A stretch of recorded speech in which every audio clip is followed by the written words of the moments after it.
Josh Turniak, welcome to your episode of Meaningful People. You are 19 years old right now. You're well beyond your years. What was that like, building a business parallel to becoming religious? We started meeting these Jewish families, and we saw how warm they were. We saw, the difference clearly between the Jewish values and the secular values nowadays. You're at lunch in public school, Minnesota, rapping with a yarmulke on your head, and they're serving cheeseburgers. Correct. We start with your web redesign. In just 2 weeks online, you'll redefine. And next up, it's time to boost your SEO. Optimize until it's clear that you're somebody to know. The SEO experts, they really know the game. A video game with no real schooling how to do that. You have to be inspired. What would you say to someone on the younger end that wants to be an entrepreneur from kid? He wants to kill it. He wants to be successful. At the same time, doesn't want to sacrifice any of his religious or spiritual growth. You take care of spiritual part, and Hashem takes care of the other part. So I davened. I was like, Hashem, could I build an SEO business? So we had a call that same day, and the same day he hired me. I sent him a proposal. He hired me. I was like, are you serious? That's insane. You're 19 now. What do you want to be accomplishing when you're 30 if you've already done this by 19? Hello, everybody. Welcome to another episode of the Meaningful People podcast. So happy that you're here. Let me ask you a question, and this is the big money question, because you're going to comment the answer that you have to this question, and one of you is going to win $200. Where were you? What were you doing when you were 19 years old? Were you in yeshiva? Were you in seminary? Were you working a job? Were you living in Cambodia? I don't know. Answer below in the comments on YouTube. I'll tell you why. This week's guest, Josh Turniak, is 19 right now. He came on our podcast, and boy, he has accomplished a lot by 19 years old. I'm not going to spoil it all for you, but this was some fun episode with Josh Turniak. So go ahead, listen, and make sure to leave that comment. Let me tell you something. Before every single podcast, like I told you, I go on the Colel Chabad app, give that tzedakah, makes that beautiful noise. And that's the way to start every big moment in your life.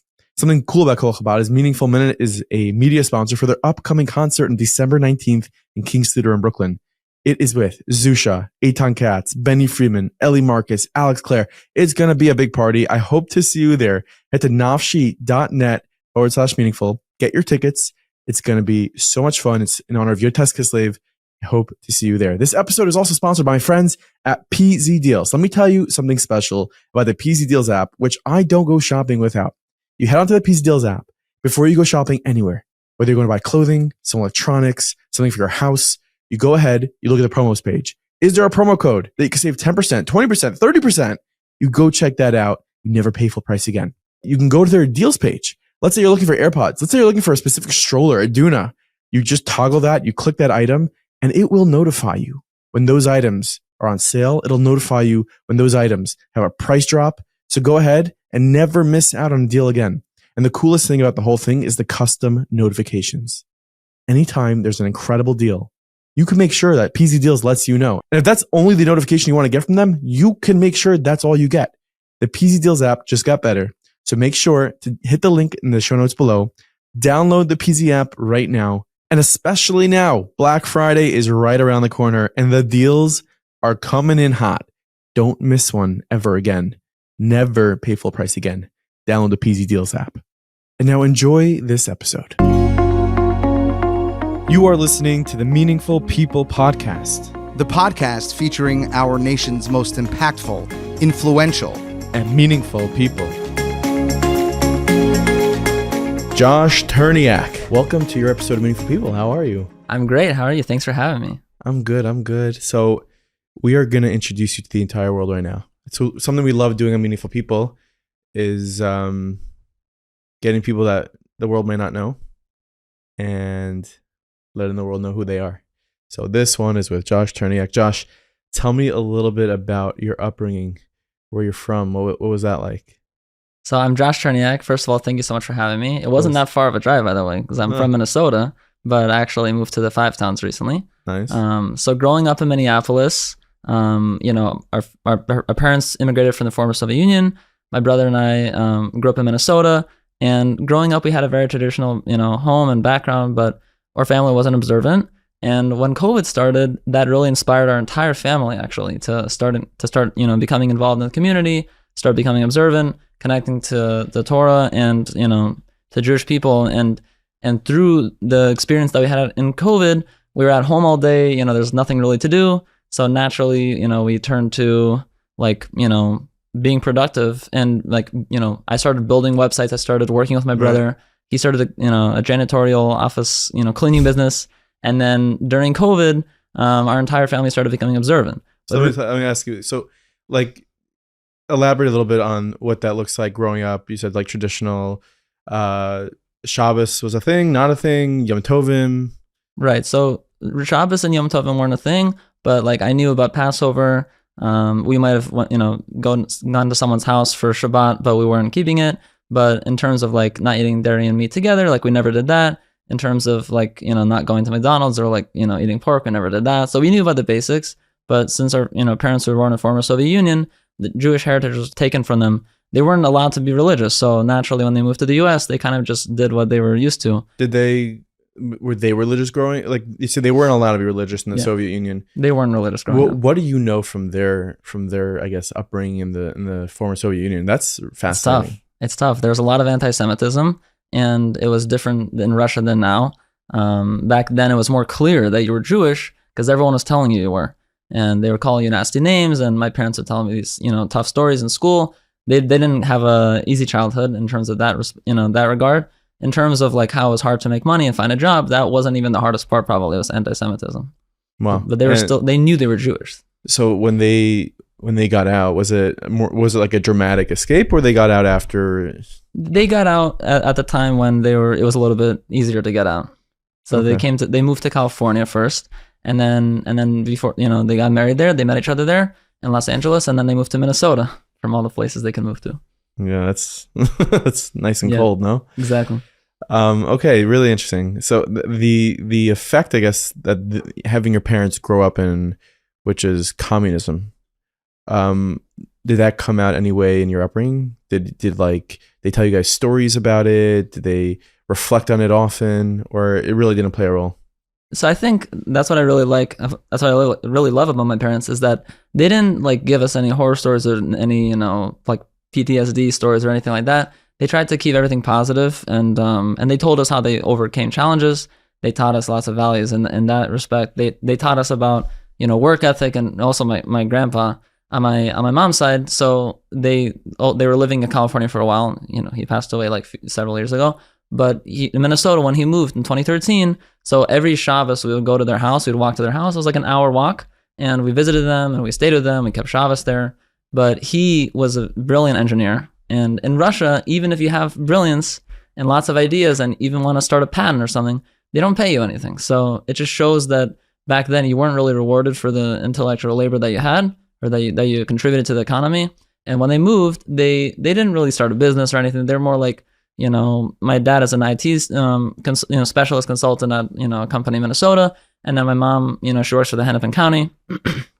So growing up, like my brother and I didn't really get any entrepreneurial values, but we still had like we still wanted to become financially independent and help the family legacy turn into a reality. Did you grow up like more affluent, or it was a struggle at times? Basic. It wasn't struggling. It was basic. In Minnesota, and we were living actually nearby the Jewish community. When one of my parents first moved to Minnesota from California, they actually moved to the Jewish community, but they didn't know they were in it. They were like right next to it in St. Louis Park. But then they moved to Plymouth, Minneapolis, and yeah, growing up we had a nice house, but it was simple. Nice. So for those listening, wondering, okay, well, who is this guy? Just to set the framework, you are 19 years old right now. You're well beyond your years. You became religious. You're becoming more religious. You're right now living with this amazing organization, Shar, right, in Far Rockaway. And you're also a entrepreneur. You started a business, and Baruch Hashem, it's extremely successful. So there's a few different components that I'm going to want to touch upon in this talk. And I think there's a lot of lessons people are going to be able to draw from this conversation. But that first part is I want to just like hone in on the part of becoming religious. When you have your family for so many years that was not religious, and all of a sudden in 2020, which is just 4.5 years ago, a little more, almost 5 years ago, you guys decided, let's, as a family, or is just you and your brother? Take me through step by step how that looked. So the first part was my older brother, Daniel. He's, my number one role model, mentor. And he started becoming observant like a little bit before COVID. He went to Aish for a few months. Then he was visiting Israel. Then he came back. Then he went to Russia with Chabad. And through Chabad, he became very inspired to, keep Shabbos, keep kosher, all the values and mitzvahs that came with that. And he started keeping Shabbos. But he had his own condo. So he lived nearby the Jewish community also. When he got his condo, he wanted to get a condo near a nice lake and with nature, because in Minnesota, it's very beautiful over there with lots of parks. And he ended up realizing that he's right next to the Jewish community. It was a little bit of a schlep, but he didn't live in the Erev. So he ended up meeting families in the community, becoming friends with them. And, naturally he, told us, hey, you guys got to come to my condo. We'll go to the community. And we started meeting these Jewish families, some Russian families as well. And obviously they were very welcoming, and we saw how warm they were. We saw, the difference clearly between the Jewish values and the secular values nowadays. And at the time I was in middle school. I was about to start high school. You were in public school? I was in public school, and it was a nice public school. It was in a good district, but I didn't really like what I was learning. I didn't really connect to it. I didn't see how it would impact my future. I'm entrepreneurial at heart, because at a young age, I started coding, building websites, but I didn't have a knack for it until 13, 14. That's when I started taking it more seriously. Oh, so late, man. I know, I was late to the game. What were you doing? What I mean? I was coding my brains off at 11. Right. At 11, it was a struggle. At 13, it was getting there. And really during COVID, so when I started high school, it was a little bit more clear, these values are not for me. There's no values. Actually, there's nothing here. And how does it become clear to a high schooler? Because I bet you got a ton of from high schoolers out there. Right. It doesn't. Yeah. It doesn't become clear. What becomes clear is how bad they are. And because the values are so bad, you have to be oblivious to it. And because I'm not, and I wasn't, and I saw when I came home from school how my family is like a traditional Jewish family, I didn't know about the mitzvahs or kosher or anything like that, but I knew that something doesn't feel right. My neshama was not. It was just rejecting this second. So we hear that a lot from people sitting in this seat, right? People who became religious, and almost all of them go back to my neshama was speaking to you. Your neshama was shining out. What does that mean? What does that feel like on a practical level? If you can put it on the table and hold it right here, what is that?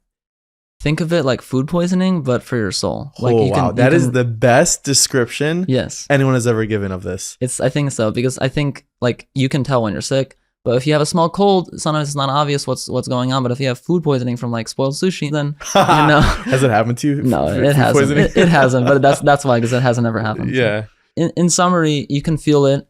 If you don't grow up in a family where, in a traditional, household where, you have some Jewish values, even if you're not observant, you might not be able to tell. I think Hashem gave me an opportunity and I took it, and COVID happened. And when COVID happened, this is the most important part of the story. It was much easier for me to drop out of high school. Now, my parents are Russian and Jewish. Oh, you dropped out of high school. And when I dropped out of high school at 15, my parents were freaking out. My dad was actually pretty chill about it. I'm not sure. I got to give credit to Pops, but my mom was she wanted me to be a lawyer, a doctor. She's really Jewish. She's really Jewish. She's Russian also. And so, but she also saw what I was going through. She saw that I wasn't happy. And obviously if I'm, going, in the household, I'm very happy, but at school I'm not. And so I talked to her about that. I talked to her about how, there's no values. She wasn't really aware of how bad it was. So I had to walk her through it. And also my older brother, Daniel, he also had a similar experience in high school, so she was already used to it. He graduated, and you were. And I ended up getting a GED. I ended up getting a GED. Oh yeah, that's amazing. What grade you were in? 15. That 10th grade. In 9th grade. 9th grade, you dropped out. The first year, 6 months into it. 6 months, and you're like. That's when COVID happened. Yeah. So I mean, school went from sort of, and Minnesota was rough during COVID, no? For sure. It was rough. A lot of stuff going on over there. I remember the great governor, Tim Walz, said one neighbor's socialism is another's friendliness. So, exactly. So that it's becoming communistic. Yeah, that must have been fun. So in 9th grade, I guess classes went online. Is that when you dropped it? Because you can't really call yourself a high school dropout then, because everyone was a high school dropout. We all dropped out of high school then. So see, many kids probably wasted a lot of time during that time. They were just going on Zoom, learning the same topics they're learning, but really there was no accountability to them. They didn't have to come to class. But for me, I took that time to actually take programming seriously, take building websites. I wanted to start a career out of it. I wanted to build something up. So I think that even though COVID started, that and dropping out is much easier then, but that's actually what I needed. I needed an opportunity to drop out, because if it was in person and my mom would see that I would drop out, first of all, the school wouldn't even let me. In fact, the funny story, when I dropped out of high school, my principal told me, I'm going to call the police that you're dropping out of high school. I said, for what? What am I doing that's wrong? I said, I'm just starting a career. He's like, because I'm not happy they dropped out. Like that was his reasoning. So I that's when I realized really quickly, this school system is like corrupt. There's something corrupt about this, because not only are they not teaching me things that I think are valuable to my skill set or anything I want to do, or, you know, do they really care about my future? But also they're like offended personally when you drop out. And I guess it doesn't happen often. So, you know, I'm not sure what they would normally say, but I think through COVID, it made it a lot easier to. Well, I mean, it does. People all drop out of high school all the time. Like, what's the percentage of people who drop out of high school? It's got to be. What do you think it is? 1%? No way. It's got to be more. Really? We're gonna get it on. We're gonna get it on right now on Google. I would say it's got to be 4 to 5% of people drop out of high school. No. 4 to 5% drop out of high school, but then 1% of those probably do it for the right reasons. I'd say less than 1% do it for the right reasons. Right.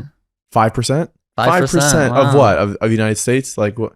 5% of high schoolers in the U.S. drop out. That's a lot. And then you have like, no, but Steve Jobs didn't drop out of high school. He dropped out of college. Every like yeshivish kid likes to say, I could not go to college. Steve Jobs dropped out of college. Right. It's usually Steve Jobs college. Started Apple. Yeah, they went to Harvard. You're selling Lulav and Strogan. Right. It's much different. Yeah. Okay. Really interesting. So talk to me about the intersect of how much dropping out of high school had to do with your religious pursuit. For sure. I think it was half because of, you know, becoming religious, and it was also half because of what they were teaching me in my entrepreneurial kind of mindset. So the first part, you know, the people there, they don't really have like, there's no normal social groups to be a part of. So in school you want to fit in, but at the same time, if you're fitting into a group and a culture that's not, you know, according to the Torah, it's not, you know, doesn't allow you to be observant or not even close to that.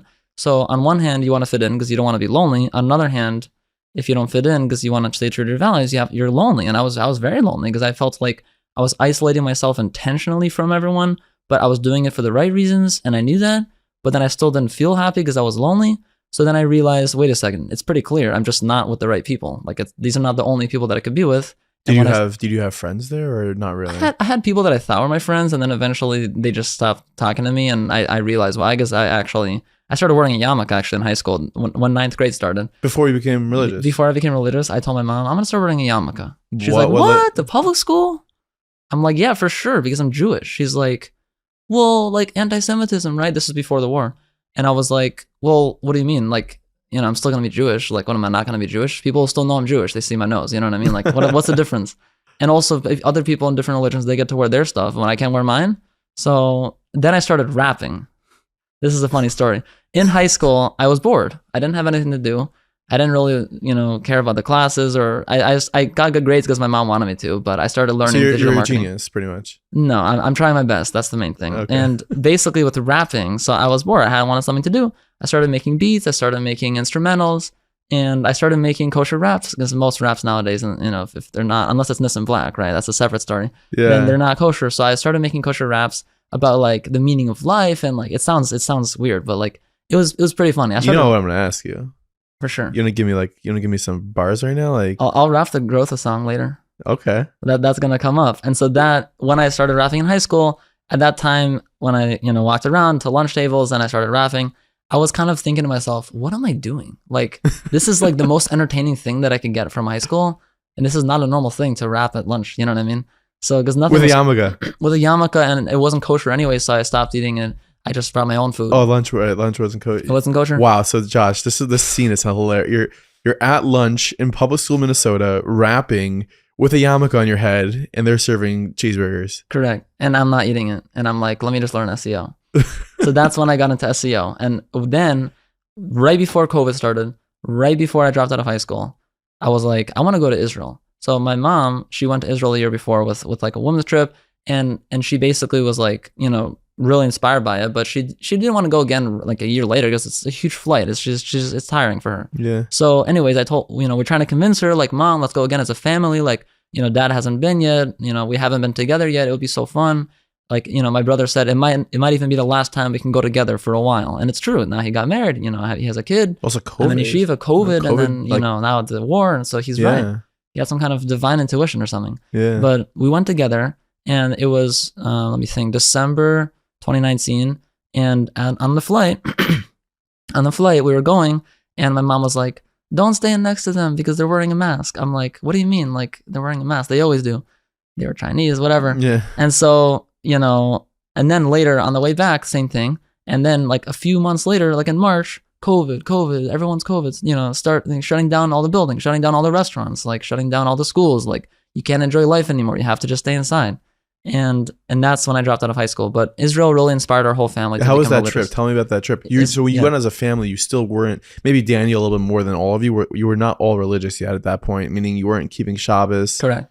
And you were wearing a yarmulke, which is just something you said, hey, exactly. I just want to put that on my head. But I imagine it didn't mean much to you? So I think I actually started to feel connection to it because one thing that I didn't mention yet is that when I was like 12, 13, in middle school, they had like NCSY, it's pretty cool. They had like an NCSY group come to different public schools and in Minneapolis, there are many Jews, but they're kind of hard to find unless they're religious, you can easily see. So that's when I really started to make friends, who are Jewish. But then when I started becoming observant, like right before Israel, gradually, it's a gradual process. Once you start becoming observant, I think you start to realize how much you don't know, and then you start to realize how much more you need to grow. But at least in my mind at the time, not eating in the school, eating only at home, and technically what we were eating was kosher. I think we even probably bought kosher meat and everything, but we just didn't like cook it in a kosher pan. Also, like the dishes were probably dishes, still. And we never ate dairy. I mean, we probably we never ate it together. Like we just knew because in Russia, my parents were taught like you can't eat meat and milk together because it's bad for you, and so we just didn't do it because of that. It's not good for you, but spiritually, it's not good for you. Whatever. Yeah. So food poisoning. Food poisoning. So in terms of Israel, the trip was incredible. We went to the Shuk. We went to Haifa. We visited my mom's cousin and their family, and we came, on Shabbos. We didn't know at the time. We came Friday night, and we had Shabbat with them. We flew in, right? Kabbalah Shabbos, right? Just lechadori on the flight. I'm guessing you didn't go halal. No, we didn't go halal. No, we didn't know. And but then after Israel, I think our entire family like got a really close connection to Hashem because in Israel, I'm telling you, I didn't even know what like divine providence was or like Shekhinah. I didn't know any of that. I felt Shekhinah. Like the fact that I didn't even know what it was and I felt it, it's not placebo. You know what I mean? Like it's totally legit. So then at the wall we daven and I got my first pair of tefillin at the wall, and that was fun. So this is you were 14. Right? I was 14. Wow. So you didn't have a bar mitzvah yet. Did you have a bar mitzvah? I did. You had a bar mitzvah, more of a traditional. Yeah, it was more like an Orthodox shul that became reform over time. Right, and you did, but you weren't putting on tefillin. I didn't put it on. No. I am back here with Shmuel Sackett from thedreamraffle.com, where you can win $1 million this year, brand new apartment in the heart of Yerushalayim. And Shmuel, something very interesting. I went onto the website, thedreamraffle.com. I was able to see the people who won the previous year's raffles, and they were able to choose a cash prize or the apartment. What did last year's winner do? Last year's winner took the apartment. He's living there as we speak. I literally walked into the apartment with him a few months ago, gave him the keys. Amazing guy from Beitar Elite, originally American guy from Baltimore, made Aliyah from Baltimore. And I was living in Beitar Elite, and now he's living in a beautiful apartment in Yerushalayim. He is loving it. He's a bus driver. He drives the Kiryat Arba Chevron Yerushalayim bus, which is not, that place rocks and rolls, if you know what I mean by rocks. But he's an amazing guy. He's living in the apartment, living the dream, because he bought a ticket in the Dream Raffle. So all our listeners need to know, you head to thedreamraffle.com right now, use promo code MPP, get $10 off, and there's so many other things that you will get by buying this ticket, and those are the things you can see right now at thedreamraffle.com. People in Baltimore, you too could win, because you got last year, someone originally from Baltimore won a raffle, maybe this year another one, who knows, but you got to be in it to win it. Right, but I'm happy that you mentioned previous winners, because people ask, how do we know it's real? Well, first of all, this is our 7th year. Anybody who knows me, I'm a serious guy. I would never do anything like this. That's not 100% above board.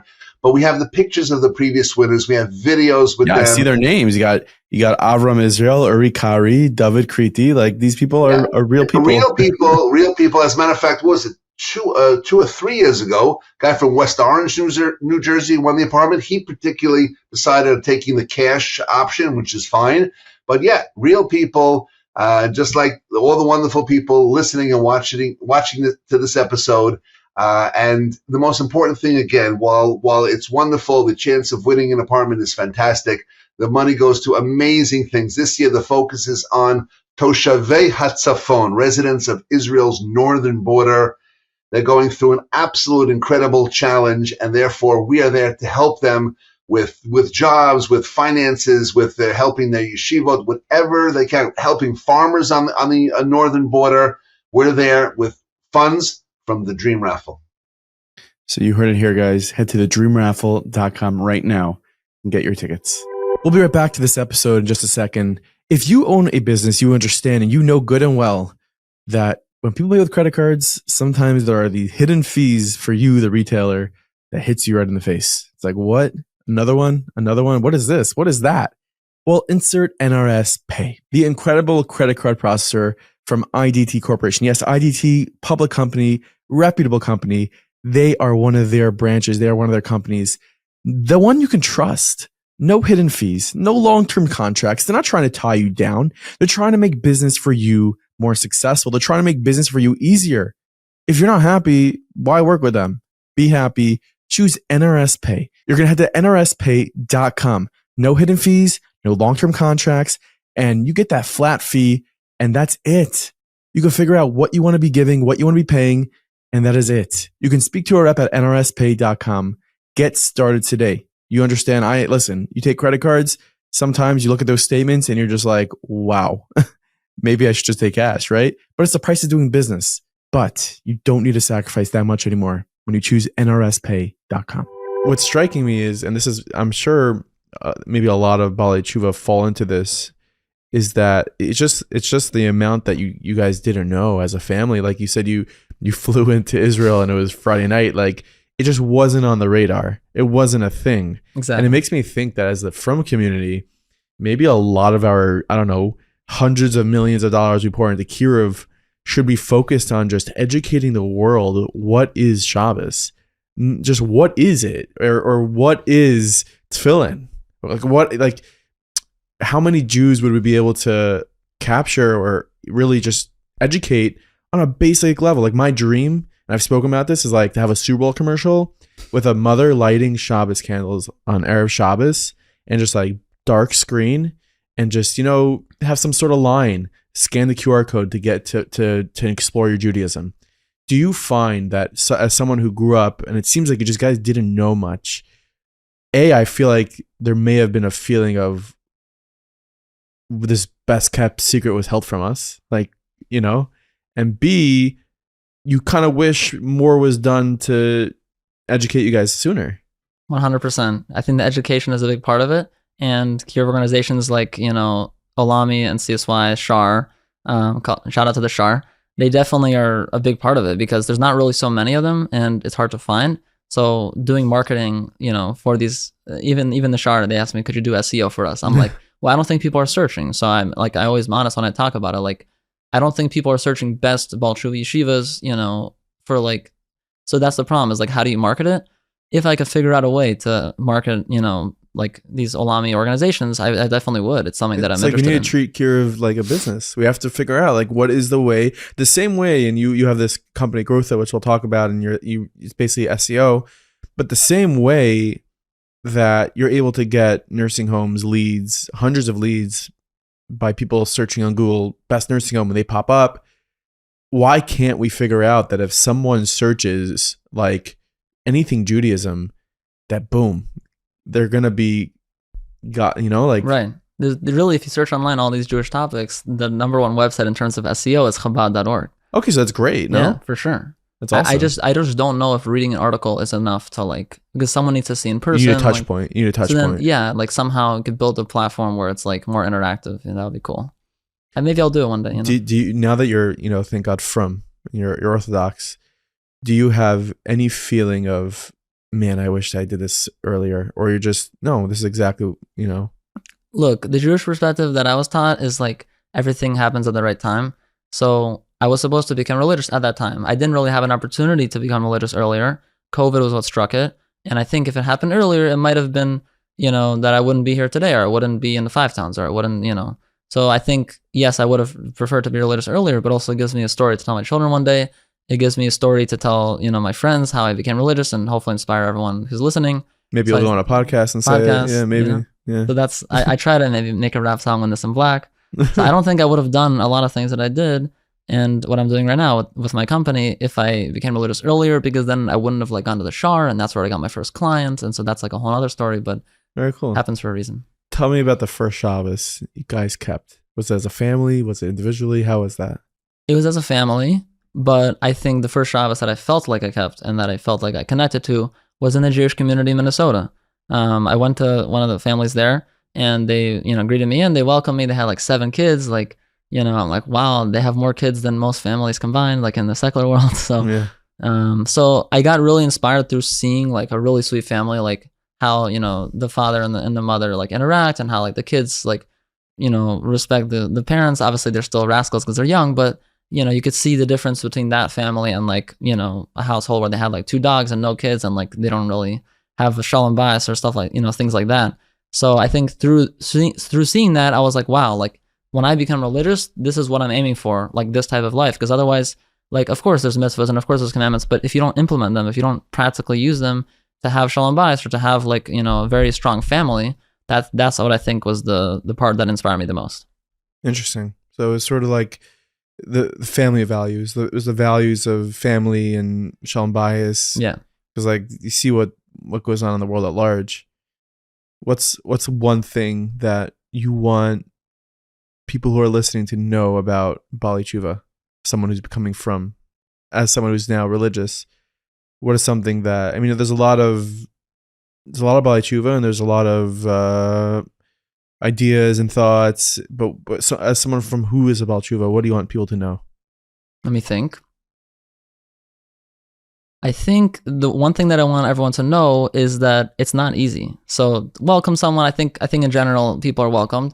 Treat us the same. Obviously, I think people do. I don't really have any. I didn't have any challenges becoming religious. Everyone's very welcoming. I think just keep being welcoming.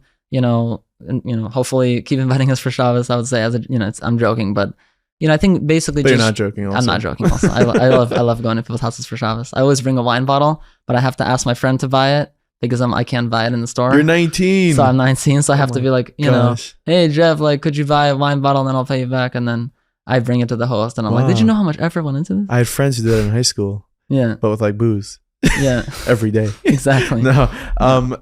I want to, so first of all, you said you don't have some, that is something right there. It's a very big call to action. Invite people for Shabbos. Like people, that's what people should know. If you're from and you have that household and you have that Shabbos table, invite a Baal Tshuva for a Shabbos meal. Invite them for Shabbos. Exactly. And that's a big part of the shar is one of the reasons why when I started going to the shar in like February 2022, every week they would, like have a schedule, like you go to this person's house for Shabbos and you meet new families every week. You don't know you don't know how, it's going to be. You don't know what to expect, but it's always very fun. They pair you with different guys in the shar. You make a lot of friends that way. During the week, everyone's busy. You're learning, you're working. Some guys in my yeshiva are working full time like me and learning in the evening. Some guys are learning all day and you don't really get much time to hang out with them. But during the week, you still have like fabringans, and the yeshiva experience, really, that's a big part of my journey. Because even though I came to yeshiva already from, some guys in the shar, they're becoming from as they're coming.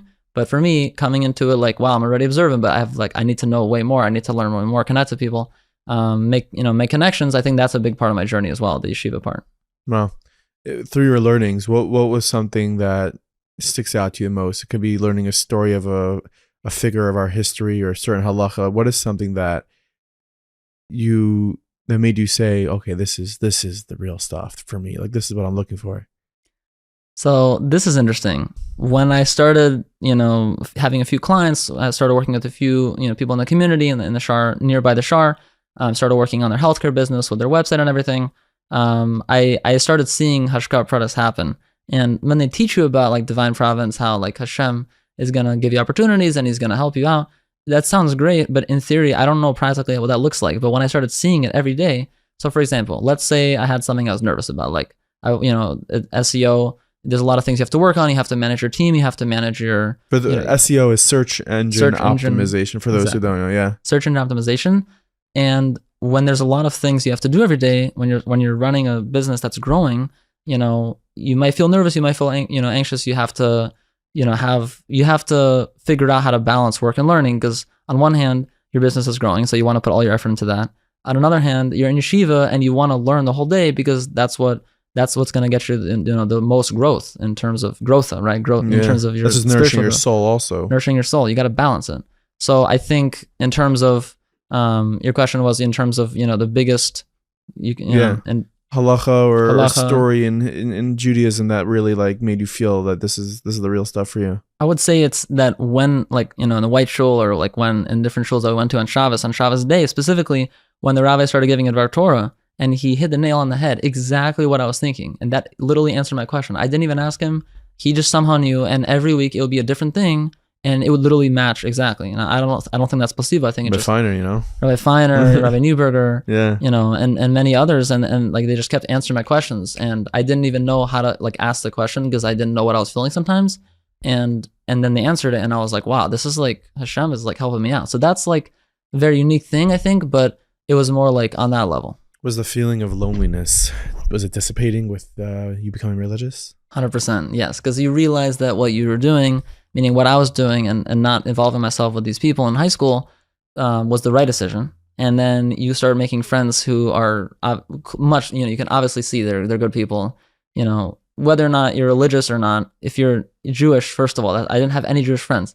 Second of all, I started being in yeshiva, and everyone's growing, everyone's learning, everyone's like very welcoming, and they're all like supporting each other, and the guys and the rabbis, and and everyone around you in the community, and you're like, wow, like I did the right decision, and like it's paying off. Like I'm really trying my best, and Hashem is giving me opportunities and work and learning and friendships, and I don't feel lonely at all. So That's amazing. And it's also amazing that your entire family did this with you. they're very supportive. That's the one thing I didn't mention yet, is normally when someone's becoming observant, their parents might say, okay, great, but I don't want to do it myself because it's not something I'm used to, especially if you're from former Soviet Union. Judaism was taken away from you. Also, it's like, who knows? Yeah, you probably have trauma of, well, if you're going to become religious, then when your mother says anti-Semitism, she's not saying it in a way that maybe some of us do. It's personal experience. Exactly. That's the tough part, is you can't really convince them, and you're not supposed to. But at the same time, if you want to live in their house, I was like 15. And my brother, actually, this is the part I didn't mention, during COVID, when it started, he ended up moving to our house. He was like... From his condo. Because he lived right next to the Floyd experience. So he had to move from that experience to the Plymouth, which is a little bit nicer. That's what they call it, the Floyd experience? That's the nicest way to say it. Yeah, you finish the story. No, it's good. Yeah. So basically, when he moved in, he was like, before he was moving in, he was like visiting us. Hey, like I keep kosher, so could you kosher your kitchen? To your parents? Yeah, to my parents. And they were like, okay, like what is it? How does it do it? How do you do it? Well, you have to throw out all the ceramic dishes. And he's like, okay, I guess we'll do that. And it sucks because we had all these like old school Russian dishes, like from Russia. And it's like, okay, we ended up putting some of them in the basement because it's just, family like dishes. You don't want to throw it away. But the other stuff that was simple, we just threw it away. Then we went to a lake. We had to find a lake that's not man-made. We had to like literally immerse these dishes into the lake, and everyone around us was like, what are these people doing? Like, who are these people? You flew to a lake? We just drove. It's right. There's like 10,000 lakes. So we chose a lake. Well, thank God you were doing this in Minnesota. In Minnesota. Yeah. And we were like, you could have a mikvah though. we didn't even know about that. Yeah. But it would be so hard to do that. That's great. We didn't even know about the mikvah, so we were like, let's just do it natural, So that's the idea behind my brother inspiring all of us. And normally, parents would be like, well, you can live here, you can figure it out. Like we're not going to kosher our kitchen for you. And you guys all followed his lead. They're very supportive. I was very supportive. I didn't have any issues. And I think that's because I was very young. I didn't have like my own, mindset ingrained already. But it's really props to your parents for being like, you have their son and they're following his lead. They're like, yeah, okay. Like, let's go take our dishes on a Sunday afternoon, not watch the Vikings. Let's go ahead and just throw them in a lake. Exactly. That's really cool. Yeah. That's really amazing. We'll be right back to this episode in just a second. A quick word for my friends at Tovito, Tovito.com, Tovito.com. That is Toveedo.com. Amazing content for your kids, for your children, for your teens on Tovito.com. Never worry again. Shlomi, what are the kids watching? I don't know. You put it on for them. You run downstairs and you're in a dismay because it's something that you would never put on for your children. That doesn't happen when you go to Tovito.com. Make sure to make your account. Use promo code MM10 for 10% off your subscription today. And your kids will be watching content that you approve of. Not that you approve of, that you love, that you enjoy, that you appreciate, that give over the values that you grew up with, that you are in line with. Head to Tovito.com and sign up today. This episode is also sponsored by my friends at Town Appliance, townappliance.com. Yes, Black Friday is almost here. And if you need new appliances, now is the time to just go to their website, townappliance.com, and you will be shocked to see the prices that you will get. And it's something that you're not going to see just on the website. Something you'll understand once you use them and take that step is the customer service. The customer service, if you are, 40 years or younger, you understand that it's really cool to be able to WhatsApp a company. You don't want to be going through emails and this and that and submitting a form on their website, which some of you could do if you want to, but you can WhatsApp townappliance.com. Hit the link below in the show notes, send them a message on WhatsApp and say, hey, what are your new sales? Because I'm looking for a fridge. I'm looking for a dishwasher. I'm looking for some new appliances in my house, maybe a new oven. Head to townappliance.com today, find out what you need and get it there at townappliance.com. Now back to this episode. Okay, so tell me, you're 19 years old and first of all, before I get there, I want to talk about the Floyd experience because all the while this is happening in Minnesota. So you have COVID and then you have the whole George Floyd situation that happened. Did that really affect you guys, the way, you were living? What was that like? So that was an interesting experience. So we saw Minneapolis getting burned down and we were like, wow, this is not lit. I mean, you could say it's lit, but it is literally. Yeah. So we were pretty afraid, to be honest. Give a shout out to Tim Walls. Tim Walls, shout out, Hey, so, hey Tim. You didn't win. That's good. You smell that rubber? Yeah, go on. So basically, there's this like Jewish mayor and or governor, and Tim Walz, and then also you got Ilhan Omar over there. Oh, and you got all these people controlling Minneapolis, and you're like, where am I living? Am I living in perfect? Crime was like getting out of hand. Crime was getting out of hand. It was literally like they weren't even trying to stop them. They couldn't because the police building, the main building got burned down. Like, how do you burn down a main police, headquarters, whatever it's called? So we were really afraid because if there's no police, there's no justice, there's no security. So we kind of just had Amuna. I think that's what built up a lot of Amuna is like, we were fine. But first of all, there's COVID. So like when we got Instacart every day, you have to disinfect it. I was like, Mom, you have to disinfect it? Like, it's not a big deal. At the time it was scary, but eventually we ended up just calming down, about the Floyd stuff. It calmed down. Then he got sent straight to prison. Are your parents still there? They live in Minnesota. My mom is currently visiting us in New York, but they live in Minnesota. I think eventually they'll move because both my brother and I live in the Five Towns. So I think eventually we'll try to convince them to move. Oh, that's cool. Okay, so closing the door a little bit on the religious journey, which is incredible, and you're still on it. You're 19 years old. Of course, I'm always on it. Yeah, you're 19 years old, and it's really amazing. But the other angle here is being an entrepreneur, being someone at 19. I mean, a lot of from guys at 19 years old are right now either learning, which is amazing, or saying they're learning, but they're in schnitzel plus whatever. Yeah. You are running a serious business that is helping a lot of companies. Tell me, I guess, a little bit of the origin story of how a 19-year-old starts this massive business. It's a great question. So I think number one, I didn't start it as a business. I started it, doing SEO for my brother's cleaning business.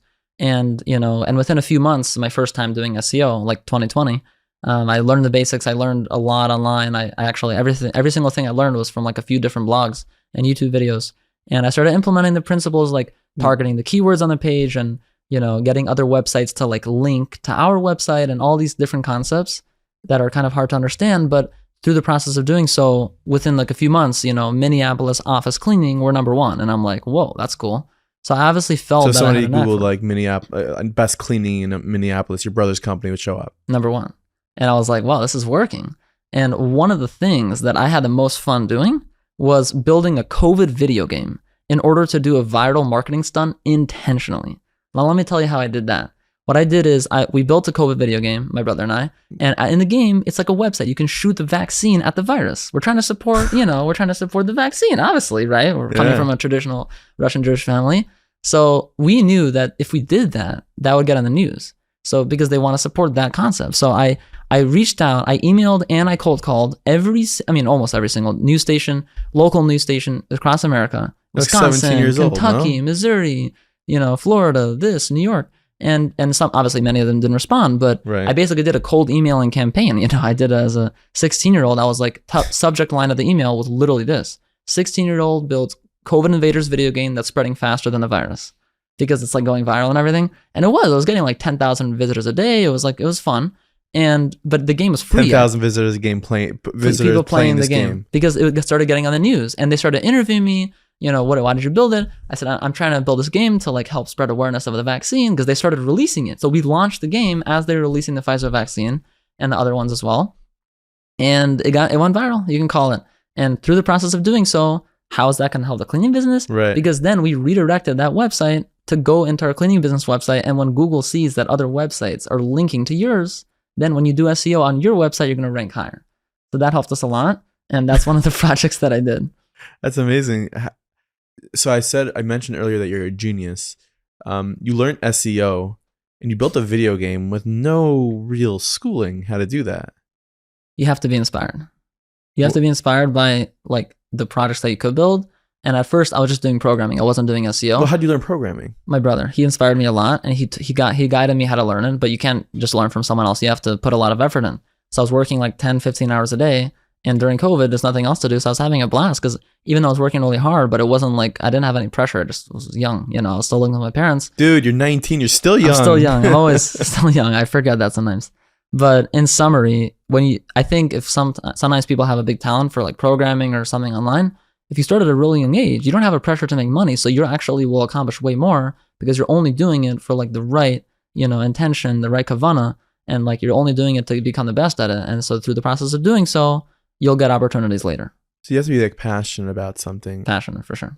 What was your passion about SEO? Like, what was it? So this is what I realized. If you build great looking websites, but no one finds them, what's the point? So I was like, how do I get them to find them? So you could do Google ads and Facebook ads, but I couldn't do that. I'm not going to do that. And that's not what I wanted to do. I wanted to do something more organic. I was like, what if I like learn how to make your website number one? Started learning about the concept of SEO in Israel, actually, during that same trip. And my brother told me about it, and I was like, okay, I'm doing this, because I clearly knew like this is exactly what I want to do. It's just my personality. I want to be like, I want to rank number one. You know what I mean? That's like, it's true. Uno. I want to. So that's that. Now we have, clients in healthcare, and I was very ambitious when I started. I'm very ambitious now. And I learned a lot by doing it for, many different companies in different industries in healthcare. But I like to make it fun, because it's challenging. It takes 3 to 6 months. It's not easy, but I like to make it fun. What would you say to someone on the younger end that wants to be an entrepreneur from kid? He wants to kill it. He wants to be successful. At the same time, he doesn't want to sacrifice any of his religious or spiritual growth. What advice would you give to that person? It's more like, I think, the opposite. Like, let's say you build a business that's helpful to other people. Obviously you should try to find something that you're passionate about, but not always what's going to make, the most sense for your career is going to be something you're passionate about.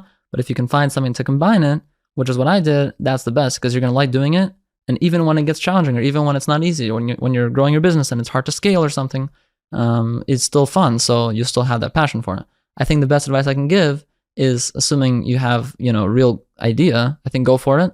Even if you don't have a really good idea at first, you need ChatGPT to come up with one. But I think like selling, selling lulav and estrogens is great as a young kid. But I think that those types of things, that even though they're not actually a business, they're just helping out people before Sukkot, those types of things, if you give your kids an opportunity to do that, could inspire them to start doing business, because otherwise they're not just going to go into business. They have to kind of see how you would do it. So maybe help your, son, or, I guess daughter, start like a lemonade stand or something like that.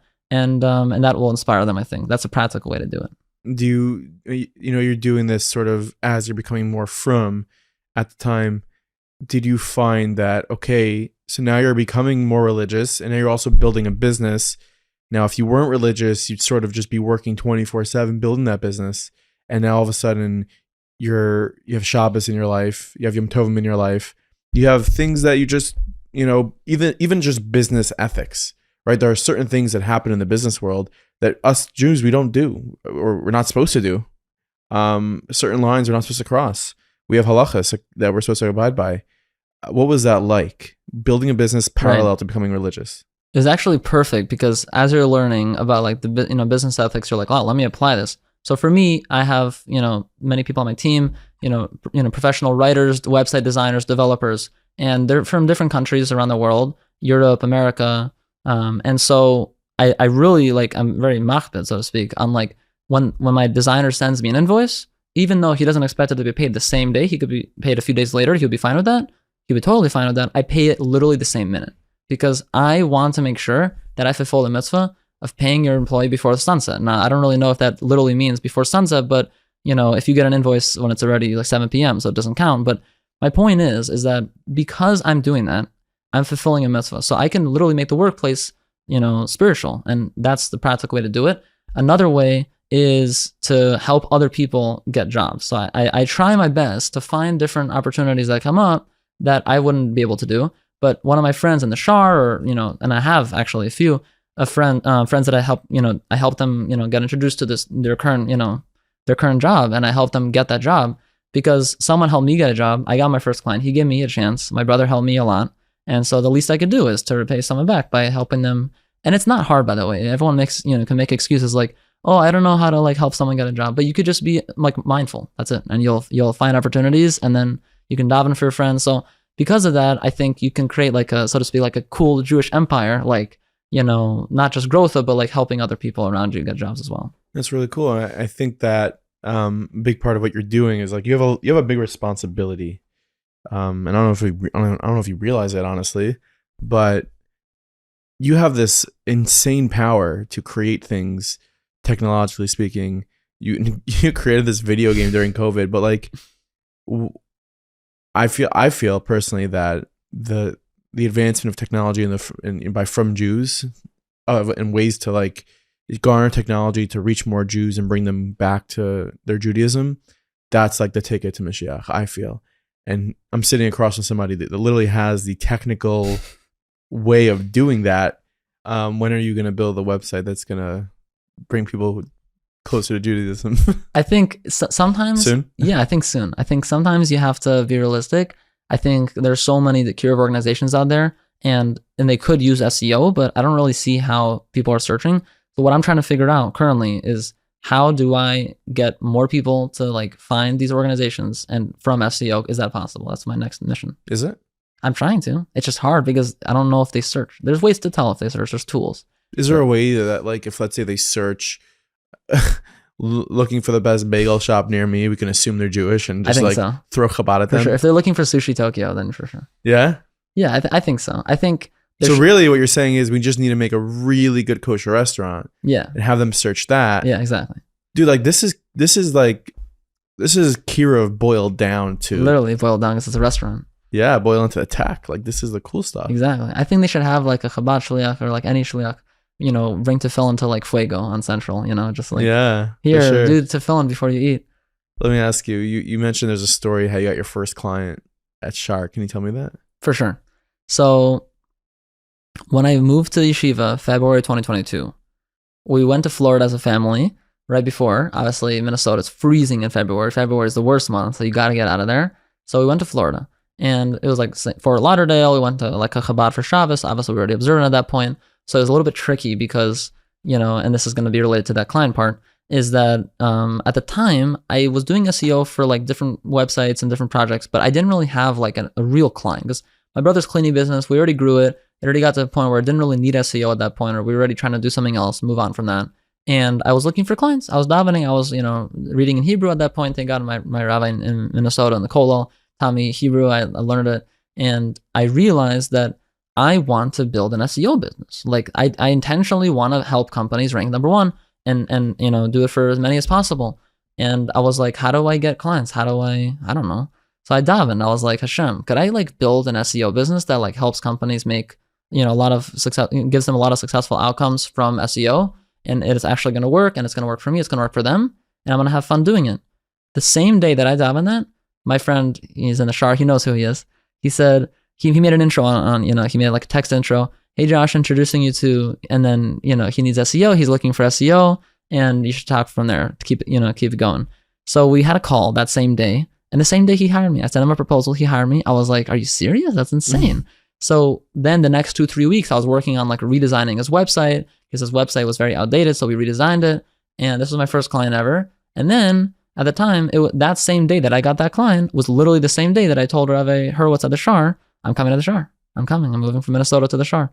So I think what it shows is like, you take care of like Hashem, I guess you can't, you take care of like spiritual part, and Hashem takes care of the other part. As long as you make yourself, build up skills and then make yourself have an opportunity to get that, opportunity from Hashem. You have to be in a place where Hashem can give you it. You have to make yourself a vessel for that opportunity. So then that first client, he number one on Google, thank God the SEO is working. And then he started introducing me to his friends. And those people also are local to the 5 towns. So when I met him in person, I realized he lives right next to the yeshiva. I'm like, this is amazing. Not only am I learning, super fun. There's Fabrinians, there's 5 towns, there's Joey Newcomb, there's all these people, 8-ton cats. And I'm like, wow, this is amazing. This is great. You got meaningful people. I started watching that. And I was like, wow, there's so many different things that I didn't even know about. And on top of that, people are starting to refer me around because they're getting great results. So that's how growth had turned into a business, because at first it was just me doing SEO for one guy. And then he was like, wow, this is incredible. Like, really, I need to get this guy more clients because he clearly has a passion for this. And he gave me a chance at 17. It just shows that you got to give someone a chance. Not everyone who's 17 is able to do specific things in marketing, but you can learn skills at any age. I don't think there's really any age. I think you have to be, around 13, 14 to start having a knack on your head for this stuff. But I don't think you need to wait until you go to college, and then that's not the only path. I have a nephew who's 17. Yeah. Yeah. David, what's up? What's he up to? I don't know. Yeah. He's doing SEO. He's in high school, that's for sure. Yeah. Again, many people should do that path, and many people should do the regular path and listen to their Jewish mother, become a lawyer, doctor. But I do think that, if you have that entrepreneurial drive and you're going to force yourself to do a career which is super long and tedious and 10 years of college, then, maybe that's not going to go as well as if you just had an opportunity to start a business. But again, you have to dive in for opportunities. Hashem gives you them. Yeah. That's insane. Like, to really accomplish that much you're just 19 years old. I remember when I was 19. It's not that long ago. 10 years? Pretty long. I'm getting old. You're still young. I'm getting old. But I remember when I was 19. What you're able to accomplish is wild. And I love how it's so cool how the religious part and the business part just totally enmeshed in itself, like intersected. Exactly. You're 19 now, and you're going to be 30 in 11 years. Where do you want to be? What do you want to be accomplishing when you're 30 if you've already done this by 19? That's a good question. So I personally think, and I think people, my brother and other people around me are telling me that AI is going to automate every single career. So actually, I'm not sure what I'm going to be doing. Not this one. Well, not the human ones. Yeah, we're safe. We're safe. We're safe, We're guys. good. SEO, that's also good. I'm not sure how. We're safe. I think AI is going to help us a lot, and it is. It already is. It's already automating content creation, lots of different things, and it's helping us streamline lots of different things, improving content, working with my team to utilize AI and then improving the content that we make. We make like 10,000 articles a month. Like it's not possible. I love AI, and I've been looking for, like, I put us on LinkedIn. I think I was looking to hire someone who's like proficient in AI video and photo generation. Like you think in the next 10 years the world's gonna be, AI is gonna be, it already is pretty crazy how far we've come with AI. For sure. And it's been a few years only. Exactly. It could improve itself. That's the scary part. Like if it starts to improve itself, then you can't stop it because it already is smart enough to. So that's scary. So that's like, and I know people like Elon Musk and they've warned about the speed in which we're going. Generating AI is too dangerous, and we should like pump the brakes. You've heard about that? Yeah, for sure. I don't know if you can though. It's already. I don't know if you can pump the brakes. It's going too fast. The brake pedal already broke off. You know what I mean? What do you think about like AI? I heard a really good. I think it was, I forgot which rabbi said this. It was on Shavuos a couple years ago, and AI came up. That was like the greatest like title every rabbi wanted as their speech, like AI in the Torah nowadays, And I think he said that AI can answer any question in the world, but can AI ask the question? Right. So it doesn't have. That's where the human have comes DOS. in. It doesn't have DOS. That's for sure. But the question is, does it need to ask questions? That's a funny question. You can ask AI. I don't think if you ask AI, like, can you take over like every career? I think it's going to say something like, you could do a test right now even.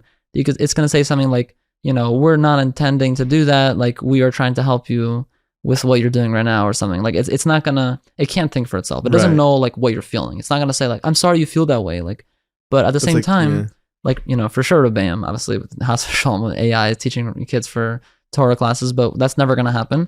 That's actually a big reason why I feel confident that it's not going to overpower the whole world, because the Jewish people have, extremely strong Jewish values that, even though AI could do whatever it wants, you're not going to let it.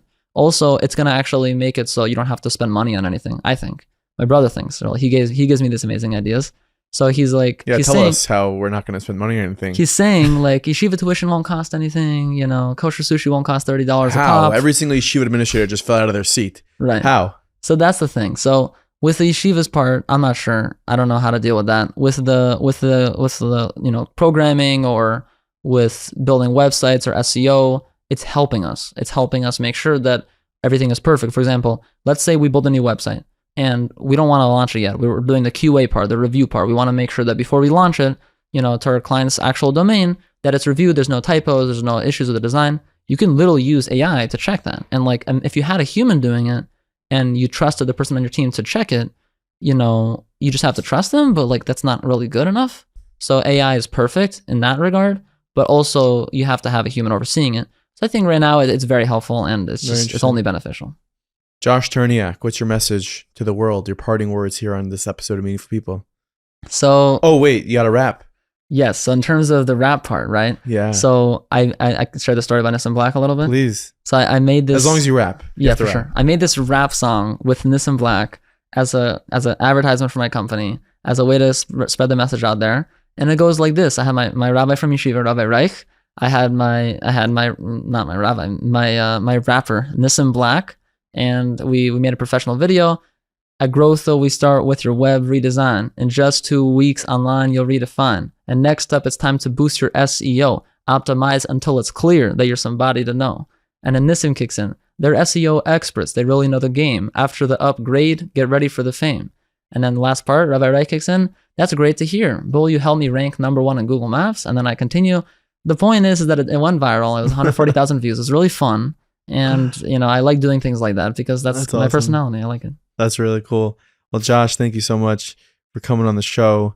Thank you for having me. There's a lot of stuff you said here today that people can learn from. I hope so. And I can't wait to see where you're going to go because I'm pretty sure we'll be seeing you again. In Russian, you say spasiba, thank you. Yeah, I thought it was placebo. I once said placebo. Yeah. Placebo, thank you. Spasiba, everybody. Thank you, Josh. Spasiba, thank you so much. Thank you so much for watching this episode.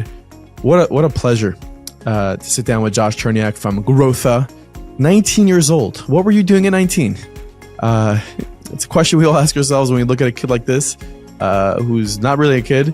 He's accomplished so much. He's so humble. He's so successful. And his journey on his Yiddishkeit journey is just incredible. So make sure you leave a comment below here on YouTube, or if you're listening on Apple or on Spotify, leave a review, leave 5 stars. Thank you guys so much for listening to this podcast and making it #1. As always, you are the best. We'll be back at you with another episode next week. Yes, next week. So hit that subscribe button. Never miss an episode again. If you're watching on YouTube, hit that subscribe button because we put out the most fire YouTube shorts ever, and you want to see those. So hit that subscribe button, and I'll see you pretty soon.